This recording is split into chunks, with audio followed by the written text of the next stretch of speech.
하나님 말씀 구약 882쪽입니다. 시편 107편 3절까지 함께 봅시다. 여호와께 감사하라. 그는 선하시며 그 인자하심이 영원함이로다. 여호와의 속량을 받은 자들은 이같이 말할지어다. 여호와께서 대적의 손에서 그들을 속량하사 동서남북 각 지방에서부터 모으셨도다. 아멘.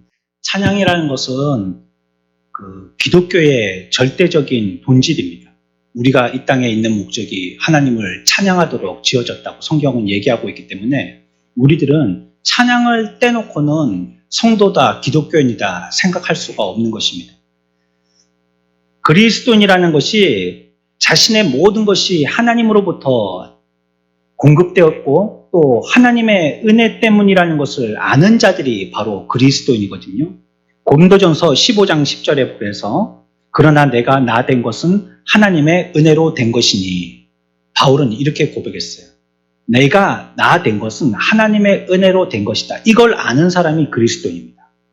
그래서 바울은 모든 것을 하나님께 돌리고 있거든요. 나의 나 된 것. 나의 머리끝부터 발끝까지 나의 모든 것이 하나님께로부터 말미암음이다. 하나님께로부터 되고 있다. 이렇게 하나님께 영광을 돌리고 있습니다. 바울이 하나님을 찬양하는 이유죠. 하나님으로부터 모든 것을 받았기 때문에. 그래서 하나님께 감사하는 것입니다. 그래 우리가 교회의 일원이 되어지는 것하고 그리스도인이 되는 것하고 혼돈하지 말아야 됩니다. 이건 다른 거예요. 교회에 출석하는 사람하고 그리스도인이 된 것하고는 다른 것입니다. 그리스도인이 아니면서 얼마든지 교회 일원이 될 수 있고 교회 그냥 교인이 될 수는 있는 것입니다. 그러니까 어떤 사람이 교인이면서도 그리스도인, 성도가 될 수 있냐면 아까 바울이 고백한 것처럼 자신이 가진 모든 것이 하나님의 은혜라고 고백하는 사람입니다. 이 사람이 성도도 되고 그 사람이 교인도 되고 그 사람이 성도도 될 수가 있는 것입니다. 그래서 우리에게 이런 반응이 있는지를 살펴봐야 돼요. 내게 있는 모든 것이 하나님의 은혜라고 하는 이런 반응 말이죠. 여호와께 감사하고 그가 내게 베풀어 주신 모든 것들을 은혜로 생각하고 그것을 하나님 앞에 다시 돌려드리는, 다시 얘기하면 찬양하는 그런 삶인지 우리의 삶을 되돌이켜 봐야 되는 것입니다. 우리가 하나님을 더 많이 찬양하지 못하는 것 때문에 만약에 우리 스스로 탄식하고 있다면 우리가 하나님 앞에 이 모든 것들을 하나님으로부터 받은 것이라고 고백하는 삶을 살고 있는지를 물어봐야 돼요. 내게 주신 슬픔이나 어려움조차도 하나님이 주신 것인지를 인정하고 믿고 있는지 말이죠. 우리의 삶의 어떤 태도나 환경이 바뀌어지는 것 하고요. 하나님이 우리들에게 은혜 베풀어 주신 것 하고요. 일치하지 않을 수 있어요. 그러니까 여러분들이 소원하지 아니하는 일들을 당할 수 있다는 얘기입니다. 슬픈 일 피하고 싶죠. 힘든 일 안 하고 싶죠. 고난도 우리가 겪지 않았으면 좋겠죠. 근데 하나님이 우리들에게 그런 걸 주시는 때가 있단 말이에요. 그러나 이 모든 것들이 하나님의 은혜라고 여기고 감사하는 것입니다. 그게 그리스도인이죠. 그래서 우리 모든 믿는 사람들의 태도는 이걸 믿음으로 승화하고 믿음으로 받아들이는 것입니다.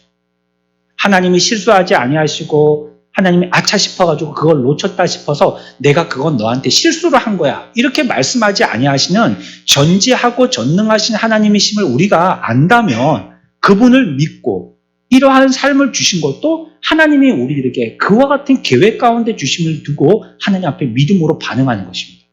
그리고 우리가 해야 될 것이 무엇입니까? 그러니 우리는 하나님을 찬양하는 것입니다.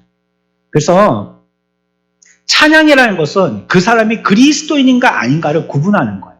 그리고 그리스도인의 주요 특징이 찬양하는 겁니다. 언제나 말이죠. 그 그리스도인들의 삶을 보면 그렇지 않습니까? 아이가 나도 첫 예배 드린다고 같이 하나님 앞에 나와서 예배하면서 뭐합니까? 찬양하죠. 이사가도 예배하면서 찬양하죠. 또 어디 결혼식이다 하면 또 거기 가서 또 찬양하죠. 또 생일이다 하면 거기 가서 또 하나님께 예배하면서 또 찬양하죠. 심지어는 사람이 죽었는데 장례식장 가서도 찬양합니다. 우리의 모든 걸음이 마지막에 화로에 들어갈 때까지 찬양한단 말이에요. 그리스도인은 처음에 날 때부터 죽을 때까지 찬양입니다. 우리의 모든 삶을 하나님께서 그와 같이 기회로 제공해 주셨고 그것이 하나님이 우리들에게 주신 것임을, 모든 것은 하나님이 주신 것이라고. 바울의 고백, 저와 여러분들의 고백이 되기를 축원합니다. 그렇기 때문에 하나님 앞에 찬양하는 것입니다. 나에게 안 좋게 보인다 할지라도 말이죠. 내가 겪고 싶지 않은 일을 당한다 할지라도 말이죠. 그때 믿고 찬양하는 것입니다. 2, 3절 봅시다. 2절과 3절입니다. 시작. 여호와의 속량을 받은 자들은 이같이 말할지어다. 여호와께서 대적의 손에서 그들을 속량하사 동서남북 각 지방에서부터 모으셨도다. 세계 곳곳에 있는 사람들을 모두 나오라고 부르고 있는 것입니다. 그들은 차이가 나죠. 오전에 말씀드린 것처럼 개개인의 문제도 각별하듯이 그 사람이 처한 환경과 형편도 서로 다른 것입니다. 그런 모든 차이에도 불구하고 하나의 주제로 목소리를 합하라고 부르는 겁니다. 그래서 동서남북 각 지방에서 모여라 라고 얘기하고 있습니다. 오늘날 사람들은요, 너무 똑똑한 심리학자들이 돼가지고요, 기독교를 굉장하게 단순하게 설명을 합니다. 어떻게 해서 교인이 되냐면 우연히 그런 성향을 갖고 난 사람들의 모임이 교회가 된다는 거예요. 그러니까 날 때부터 종교에 대해서 관심이 많은 사람들이 교인이 된다고 얘기하는 것입니다. 그리고 그들이 자라고 온 환경도 어쩌다 보니까 교회에 갈 만한 환경이 됐다는 거예요. 뭐 교회 옆에 산다든지 부모님이 교회를 다니는 분이라든지 이런 환경에 의해서 교회를 다니는 거지. 그렇기 때문에 교회에 다니는 사람은 날 때부터 특별하게 어떻게 구분되어진 사람들이고 우리하고는 상관없다라고 그렇게 얘기하는 것입니다. 그래서 사람들이 여러 가지의 기질과 성질이 있듯이 여러 사람들 가운데서도 종교성을 가지고 있는 교회에 다니는 사람들은 따로 있다라고 생각을 하고 있는 것입니다. 하지만 이거는 현대의 거짓 이론입니다. 그건 세상 사람들이 자기가 신앙생활을 하지 않는 것에 대한 변명에 불과할 뿐이지 성경은 전혀 그렇게 얘기하지 않습니다. 성경은 오늘 뭐라고 얘기합니까? 동서남북 각 지방에서부터 사람들을 초대하고 있습니다. 어떤 사람이라도 구별과 구분 없이 전혀 옳지도 필요하지도 않다라. 구분과 구별이 없이 모두 다 주님께로 오라는 하는 것입니다. 오랜 세월 동안 교회는 그렇게 성장을 해왔습니다. 전혀 다른 배경에 있는 사람이에요.